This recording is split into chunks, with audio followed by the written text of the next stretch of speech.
On the night of January 28, 1932, Japanese warplanes dropped incendiary bombs on a neighborhood of 1 million people, and the world watched from across the river. The Zhabei district of Shanghai was not a military target. It was a dense, sprawling quarter of workers, families, and refugees packed into low-rise buildings with no air raid shelters, no warning systems, and no means of escape.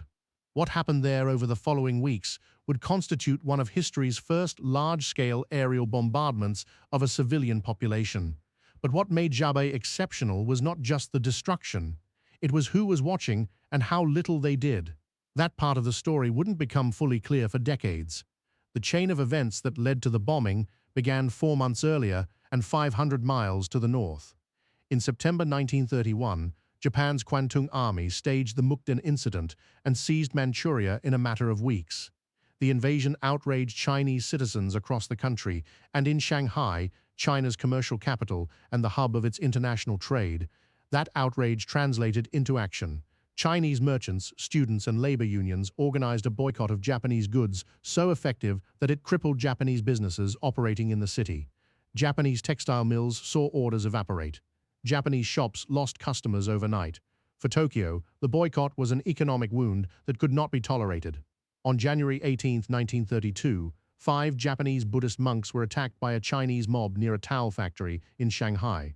The incident was almost certainly manufactured. Japanese military intelligence had been seeking a provocation for weeks, but it provided the pretext that Rear Admiral Shiozawa Koichi needed. On January 27th, Shiozawa delivered an ultimatum to Shanghai's mayor, Wu Ticheng, demanding that the boycotts be suppressed, anti-Japanese organizations be dissolved, and those responsible for the attack on the monks be punished. Wu agreed to every demand. It made no difference.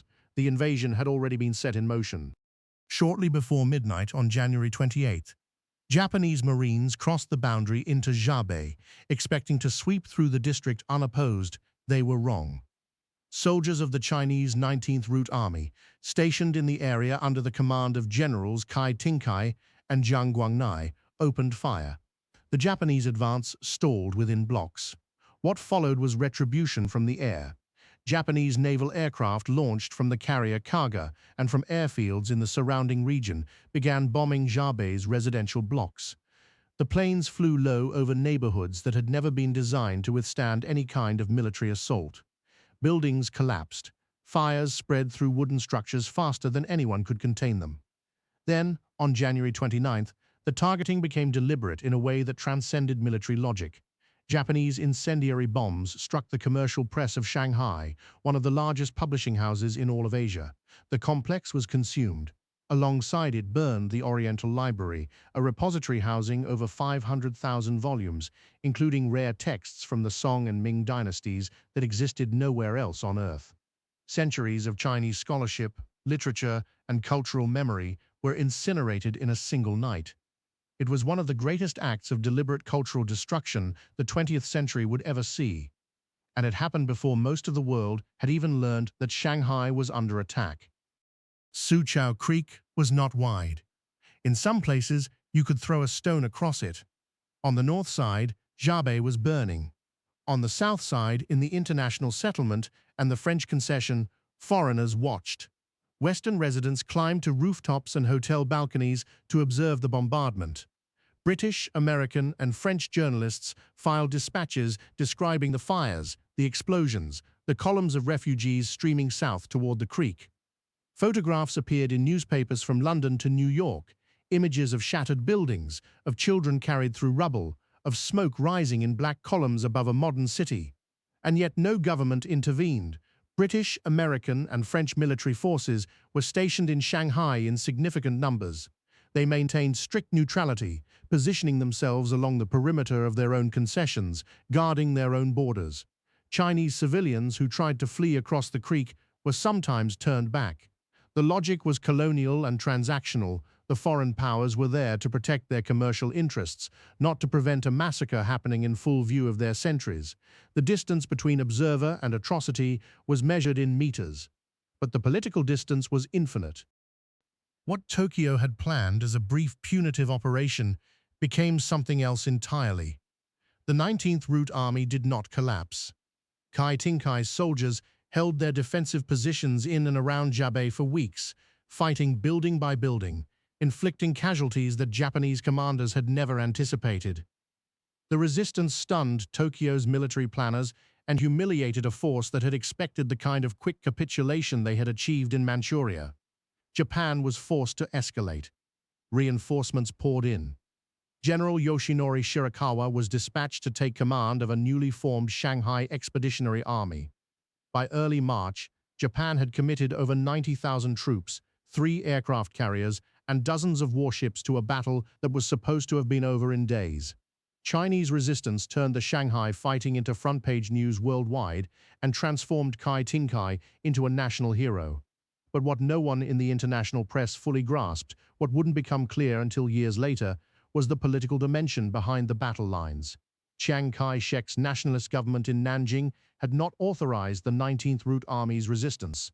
Chiang viewed the Cantonese-led army with suspicion and had been pursuing a policy of non-resistance toward Japan. The soldiers fighting and dying in Zhabei were doing so without the full support of their own government. The consequences of that political reality would prove devastating. In late February, Japan landed fresh divisions at Liuhe, north of Shanghai, to outflank Chinese positions. The move worked.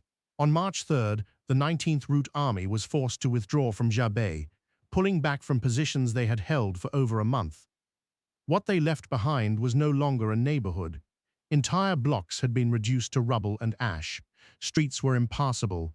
The infrastructure that had supported a population of nearly 1 million people, the water lines, the electrical grid, the hospitals, the schools, had been systematically destroyed.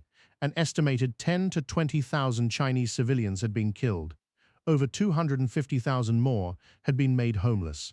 The refugees flooded south into the international settlement and French concession, overwhelming every relief effort that foreign charitable organizations could mount. Families camped in alleyways. Children wandered without parents. The foreign concessions, which had watched the destruction from a comfortable distance, now found the human consequences pressing against their gates, impossible to ignore. But the political will to address the root cause, Japanese aggression, remained entirely absent. The League of Nations had dispatched the Lytton Commission in early 1932 to investigate Japanese aggression. The commission, chaired by British diplomat Victor Bulwer-Lytton, the second Earl of Lytton, was tasked primarily with examining the situation in Manchuria. It did not arrive in Shanghai until March, weeks after the worst fighting had ended and the 19th Route Army had already withdrawn. The commissioners toured the ruins of Zhabei. They interviewed witnesses. They documented the destruction, and then they spent months drafting a report that focused overwhelmingly on Manchuria. The Shanghai component of their findings acknowledged the suffering of civilians and the scale of the destruction, but it offered no mechanism for accountability, no reparations, no sanctions, no enforcement of any kind. The report was a document designed to describe a crime without assigning a punishment. It was diplomacy at its most carefully impotent. On May 5, 1932, a ceasefire agreement was signed. Brokered by Western powers, it established a demilitarized zone around Shanghai. The terms were remarkable, not for what they demanded of the aggressor, but for what they imposed on the defenders. Chinese military forces were excluded from the zone. Japanese forces were not similarly constrained. The army that had bombed a civilian district, destroyed a library of irreplaceable manuscripts, and killed thousands of non-combatants faced no penalty. The army that had resisted was told to leave. When the League of Nations finally adopted the Lytton Report in February 1933, the vote was 42-1, with only Japan dissenting. Japan's response was immediate and unambiguous. In March 1933, it withdrew from the League entirely. No sanctions followed, no reparations were paid, no military consequences materialized. The precedent was established with perfect clarity. Aggression against civilians, conducted in full view of the international community, carried no consequences whatsoever. It was a lesson that would not be lost on leaders in Rome, Berlin, and Tokyo itself in the years ahead. In August 1937, Japan returned to Shanghai with far greater force. The resulting 3-month battle was one of the bloodiest urban engagements of the Second World War, and the fall of Shanghai opened the road to Nanjing. What followed, The systematic massacre of an estimated 200,000 or more Chinese civilians and prisoners of war became one of the defining atrocities of the 20th century.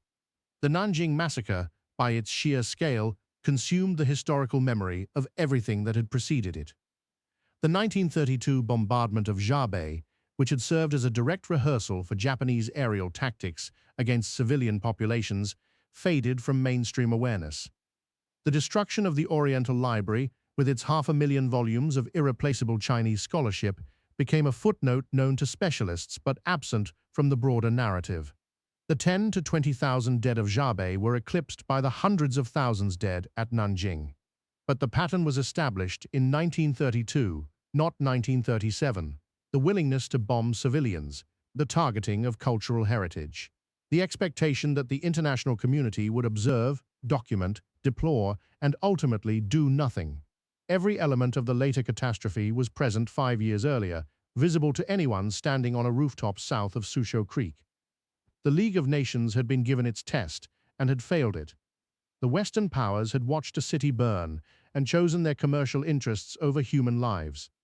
And the men, women, and children of Zhabei, whose deaths had once been front-page news across the world, were slowly, steadily erased from the history that the world chose to remember.